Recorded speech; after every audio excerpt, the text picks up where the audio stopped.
This week I learned that if you put on a sports documentary, I'm pretty sure I'll watch it, regardless of what it's about.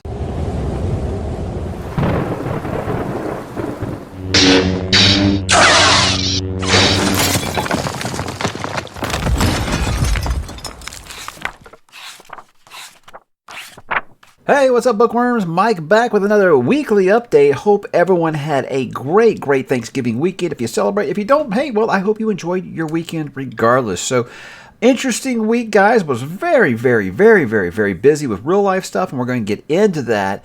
But as a weekly update usually dictates, let's begin like usual, guys, with what am I reading?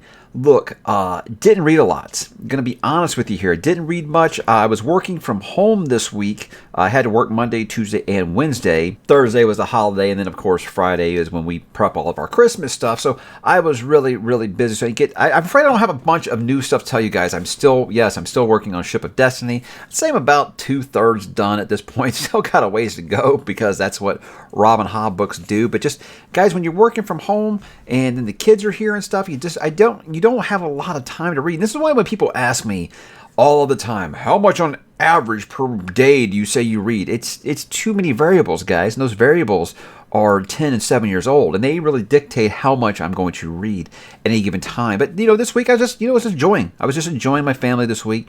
So I didn't get very much done on the channel, really. Just a crazy week. And as far as Ship of Destiny itself, I will say it's kind of mixed to positive this go around. Now, I don't want any alarm bells going off because people are like, they know how I felt about the end of Farseer. It's nothing like that. It's just I think that Ship of Magic was damn near perfect. I think Mad Ship has some things that I will over time become clearer, and they've already become a little bit clearer with this book, and I think it's almost just as good. This one, it's like I have the Ophelia, and I have the Paragon, and I have Vivacia. Those storylines, all the stuff actually on the water is really good. All the stuff on the ships is terrific. The stuff that's going on land, not so much so, and it seems like I think that the pacing of this book's a little off because I feel like it's been front loaded with all that stuff going on in that one little specific area that I'm talking about that isn't really holding my interest very much. It's really dominated the first half of this book. Now it's starting to, the speed's picking up, and we're going to get those other things that I think I wanted to see. So I think with this one, just the pacing wasn't done as well as the first two books. But again, I'm pretty sure it's going to be back heavy, and she's going to stick to landing. I'm not really worried about that. But again, you're talking about a book that I would give like a 10, a 9.5, and this would be sitting at like an 8. And those are great. I think that any author is going to take those scores right now. And I'm pretty sure that 8's only going to go up as I continue with the book. But yeah, a little bit more mixed than the first two, but I'm going to wait until the end to really make a final judgment on it. But that isn't really what's like slowed me down or anything. That's like I said, just real life. I've only read a couple chapters of Lonesome Crown because I don't want to really double up on two fantasy books at the same time. That's how you end up burning yourself out. So yeah, I'll wait to do that a little bit more next week. But I really do just hope to continue working on Ship of Destiny. I guess that go ahead and leads me into what am I going to read. Yeah, I'm going to be finishing Ship of Destiny this week once things get back to the normal routine with work and school and all those things, and I can get back into my usual rhythm when it comes to reading a book like this. And I will be finishing that before I go all aboard with the Lonesome Crown. And I'll be staggering a little bit with Lonesome Crown because then I feel like I can get more into, the as I put it, the secret to reading multiple books at once, guys, is to switch genres, and that's why I will be headed back to the world of The Expanse. I'm going to be reading these 3 short stories, novellas, really, when it comes to The Expanse before I get back into the main series. I've read the first 2 books.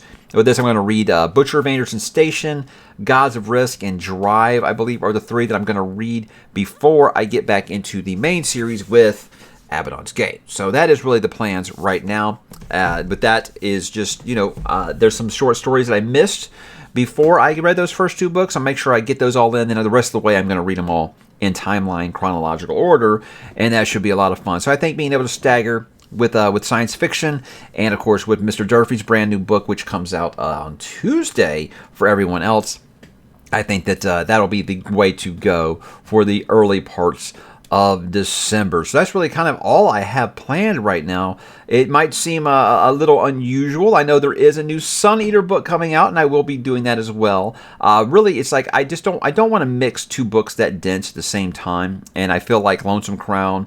And a lot of people are going to consider Lonesome Crown dense, but the last Blackest Heart took me 3 weeks to read, and not this past Sun Eater book, but the one before Demon in White took me 3 weeks to read. I like to take my time with Durfee books and Rockio books, and that's just I don't want to read those at the same time. So I think I'll be doing Expanse. Then I'll move along to Sun Eater once I finish that. But you know what? Where's the fire, you guys? I know a lot of people are anxious to get into that next Sun Eater book, and so am I. But I'm just making sure that I give it the space and time and recognition that it deserves. And that's why I'll kind of be reading that after I get back through the Expanse. And then we'll be headed back to the land of Ash and Sand of Mr. Richard Nell, which we'll talk about when that gets a little closer. Because I'm kind of just mapping out the entire month of December for you guys right now. But obviously, with things as busy as they were in real life, the channel did suffer a little bit, obviously, because I just didn't have very much time to record. But let's go ahead and talk about this week on the channel. I did put out a new video that was quite a lot of work, honestly. People might not think, they might think, hey, a shelf tour is actually going to be quite easy. Not so much, because first of all, I had to get my office in order. And so it was kind of quite a project in its own. I told you guys I had tons of book stacks. I did. I got those all kind of tidied up because I don't have a problem showing you guys the room here, the whole office and all that, but not the way that it looked. I would have been a little embarrassed if I showed you that. So I had a lot of people being like, oh, I can see that you vacuumed right before, ha. I'm like, no. But that one actually, with dusting and vacuuming, I do that constantly, guys. I have a black lab with hair this long. If I don't vacuum twice a week up here, I will lose the room. I will lose full control of the room. So no, I'm afraid I always vacuum. I always dust. Swiffers are magic, guys. So make sure you get a Swiffer for your shelves. The other big question I got about that video, a couple of things. First, I had 2 of the Mistborn books backwards. I flipped those actually before I actually posted the video, but it was too late. I'd already recorded it. Someone had brought it up when I posted my picture of getting the lost medal. And another one was that I was trolling with how I had the Vagabond manga stacked up, that I had them backwards and the spine didn't line up. Guys, with that was a complete accident. I put those on the shelf literally 5 minutes before I recorded because I decided to turn the 20th Century Boys, stacking it this way so I could fit Vagabond on the shelf at the same time. So I honestly didn't even notice. So that was my mistake. And lastly, where do you get your shelves? Guys, these shelves aren't fancy at all. It's a combination of IKEA, Target, and Walmart. They aren't fancy, but you know what? They do the trick. They hold my books. They're all black. They all sort of semi-match, and that's why I did that. So it's always interesting questions you get when you do something like that. But with the shelf tour, it was something that I felt like it was probably, besides like what are your top 10 books of all time, it's probably my most requested video that I do an update on that one. It's always fun for me to actually show you guys everything that I've got, and that isn't everything, guys. There's a ton of stuff that's in the closet. There's a ton of stuff I've got on the shelf in the game room and stuff. That's the main stuff that I have in here, and that was the stuff I kind of wanted to go through and show you guys kind of, my environment here, my office as a whole, my workspace. And that's why I showed a little bit more besides just the shelves. And it was different enough from that 2020 version that I didn't mind doing a nice little update. But I imagine this will be the last one probably for a while on the channel. But you know what? Who knows? You never know how these things are going to go. Maybe I'll finally commission having new shelves built or something. I'm not sure. But a lot of fun for me to do that video and lots of great feedback. I do appreciate you guys who have watched and commented on that video. It was a lot of fun to make, even if it was kind of a twofer. I got to make that video and I got to finally clean up my office and get it in order the way, get my pictures hung up back here and things like that I've been putting off for a while now. So kind of the kick in the pants I needed to get my workspace back in order. So thank you in many, many ways. And then I got tagged by Madison Goodyear to do a Thanksgiving tag. I had already planned to do one on Thanksgiving Day, but I watched her video. She tagged, and basically she said all those Thanksgiving tags suck, so she wanted to make her own. And I appreciate she did, because I thought hers was quite good. It was really, really neat the way that she did it, corresponding with several main dishes at Thanksgiving feasts and things like that. A lot of fun. Got a chance to talk about a lot of series that maybe I haven't gotten to talk about much on the channel. and a lot of recommendations that I can give people for several books. So I know most people don't like tag videos. I'm not crazy about them, honestly, but I do think it gives an opportunity to kind of put a spotlight on a book or a series that maybe you hadn't had any interest in trying before that. So I did appreciate that, and honestly, her thinking of me to tag me in that video, I do appreciate that, because it's a lot of fun. It's a lot of fun, and it does make you realize, hey, some people out there still care enough to give you a tag, even if you aren't crazy about doing that. But I think, doing about 2 or 3 of those a year is quite fun. They're low commitment. They're quite easy to make, and I think it honestly does generate a lot of conversation if a lot of people aren't crazy about watching them like they are like a top 10 or something. But hey, it's a lot of fun to do those, and pay it forward, if you will. I did tag a couple people. Thomas over at SFF 180, he already responded and posted his. I watched it right before I did this. He had some great picks. I really thought that his comments on the what was it, the drunk uncle, the long-winded uncle that goes on too long, that was brilliant. I think that was a really, really great job by Thomas on that one. I also tagged Mark over at Slowly Read. No, he's quite busy. He hasn't gotten to it yet. And Joanna. And obviously, I would expect people to be able to finish these in 24 hours, like Thomas did, because most people are busy over Thanksgiving weekend. So I don't expect that. But hey, if they got a chance to do those, I would love to hear their answers. So how about a little bit of next week plans, guys? Like I said, hopefully I can get back to a normal schedule. I got a couple things I've been kicking down the road a little bit that I'm going to get to next week. I am going to try to get that Mad Ship review out there. And like I said, though, it is a little bit of a different review. Those are light spoilers, and I'm only doing that with Realm of the Elderlings, but I do want to make sure that I get that one going. I just didn't have time this week, guys. Just ran out of time. And like I said, I wanted to make sure that I was being, there for my kids over a holiday. That's always something that I want to make sure that I'm never neglecting them. And Thanksgiving week, them having off, and they wanted to do a lot of stuff. For once, they put their iPads down, so they wanted to do something with me. So I want to make sure that I did capitalize on those opportunities, because they just keep getting older, damn it, and it's pissing me off. I'm going to go back into the multiverse and talk about Desperation by Stephen King, a book I was much mixed on. I'm going to talk about all those reasons why that I didn't bring up in last weekly update. There are a lot of things to talk about, several connections within the greater multiverse that we'll talk about. I considered doing Desperation and Regulators as one Into the Multiverse episode, but then I just felt like I would really be shortchanging one of those books. But since they are, basically similar stories and similar characters, maybe a different path of the beam kind of thing, I think there's probably enough different that I can probably keep that as separate videos, especially since I don't know right now when I'm going to be reading Regulators, because it's probably not going to happen in December. I got a full plate in December. And then in January, we begin all these new series and things. And that brings me to one of my more favorite videos I'm going to do next week. And it was one that I kind of started last year, and I think I'm just going to kind of make it a routine thing. And what it is new series on my 2023 TBR in permanent ink. Now, what that is, it's different than series I'd like to start, is these are series that I am starting regardless of what happens next year. And it's not something I'm saying, hey, I'm going to start and finish it, but it is series I am at least going to start next year, no matter what. It is in permanent ink on my TBR. It is not coming off. So it's a little different than ones, just you really like, hey, there's a series I'm interested in. These are series that I am without a doubt. It is in permanent ink on my Excel spreadsheet right now. I am starting these next year. And there are several that you guys might have heard me talk about, and there are a couple maybe surprises on there. And I think that that'll be a fun conversation to have, because anytime you get a chance to talk about what you're going to read, that always seems to interest a lot of people more than what you have read. People are really interested in what you're going to read. And I think that that'll be a fun conversation to have. And I'll be very interested to hear if some of you guys want to join me on some of those, even if the read-along thing is kind of toning down big time. I always say, hey, if you want to read with me, I'd love to have you there and have someone there to conversate. Is that a word? Conversate with. So yeah, kind of a short week when it comes to the books, but I did have some TV and movie talk things I want to talk about before I go. I did mention that I was working from home this week. I did have some downtime on Wednesday, was when I was doing just a lot of paperwork and kind of wanted something on the background. So I fired up old Netflix, and I just started falling down this rabbit hole of sports documentaries. Now, guys, look, I'm a middle-aged man that I love a documentary on just about anything. I remember one time I watched a documentary on how they make balloons. So I will literally watch a documentary on just about anything. I am a big sports fan, much bigger when I was younger and had more time than I am now.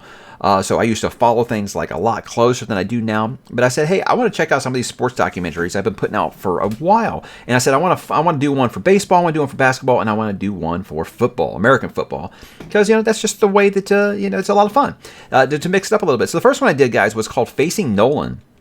This is on Netflix, and it is about Nolan Ryan, a very, very famous Texan, and obviously maybe one of the greatest pitchers ever, maybe the greatest pitcher ever. Got some untouchable records.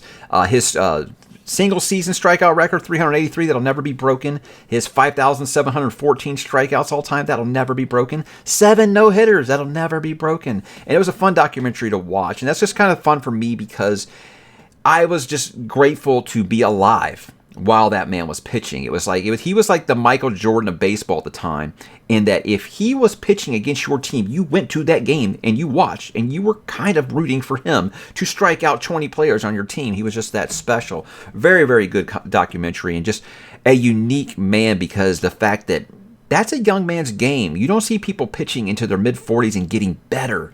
And it's just amazing the mileage that man put on that arm and just kept going. Just a freak of nature and an absolutely incredible human. Obviously, he's still very much involved with the Astros organization. So it's someone that I'm obviously have great love and admiration for. But watching his journey through those 4 ball clubs and everything that he did was just absolutely amazing. Especially when you look at baseball today and guys can't pitch past 6 innings anymore, 100 pitches. And this guy was like, he got mad if you took him out of a game.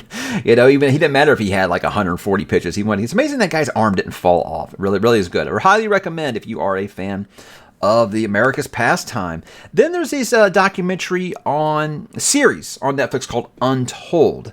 Now, I'd watch a couple of them, like they did The Malice at the Palace one time. I really, really enjoyed this one. So there was a couple I hadn't watched yet. The first one was called The Girlfriend Who Didn't Exist. It is about Manti Te'o. You guys remember the great catfishing incident almost like a decade ago now, right? About Manti Te'o, he got fooled and thought he had an online girlfriend for 4 years and found out that she wasn't actually real. And it was one of those things where I think it became like a joke, say like you had like your pretend girlfriend, like your Manti Te'oing, after I watched the documentary, I actually started to feel bad. I feel bad that I made fun of this guy, seeing it from a full perspective and seeing that this guy is going to have trust issues for the rest of his life because of this incident. And there's a lot of stuff I didn't really even know about. I really didn't dig into it as deep as everyone else. And there was a thing of the Deadspin, the ones who broke the story, and the reporters for that are actually saying, we didn't think that this was going to ruin this guy's life like this. We really believe that this was just going to put egg on the face of ESPN, showing that you were doing irresponsible journalism, and it just completely backfired. And this guy's whole career was ruined over this. And it's really heartfelt. And I think that everyone should watch it and see. It's kind of wild to think that, catfishing wasn't actually really even a thing that was really well known. And it really wasn't that long ago. It was like 9 years ago this happened. It's really, really amazing to see that this guy was like a rock star on the Notre Dame campus. And the fact that he could get fooled like this for 4 years. But it was really, really convincing. A lot of stuff in that documentary I didn't know. Highly, highly recommend. So that was my football one. So my basketball one was the other Untold I hadn't watched, which was it was called A Flagrant Foul. And that was on Tim Donaghy, the referee that admitted to, not fixing games, but giving insider tips and information. And I've always thought that a lot of stuff in the NBA, I don't want to say rigged, but there's a lot of stuff about it that has been very, very questionable. They have different rules for different players and things like that. And, it's very greatly benefits the NBA when something goes to 7 games. If you're one of those type of people, you will see that, hey, maybe there is a lot of fire to that smoke that we've seen over the years. But the detestable human being really is Tim Donaghy. And even that documentary, he's still lying through his teeth. But it will show you some things, a little peek behind the curtain of what it was like to gamble on basketball before it was actually before the NBA actually partnered with gambling firms and stuff. And you'll see that Commissioner Stern might not have been the best person in the world. Now, lastly, guys, I did finally watch The Last Dance. Now, this is a documentary on the Michael Jordan era Chicago Bulls.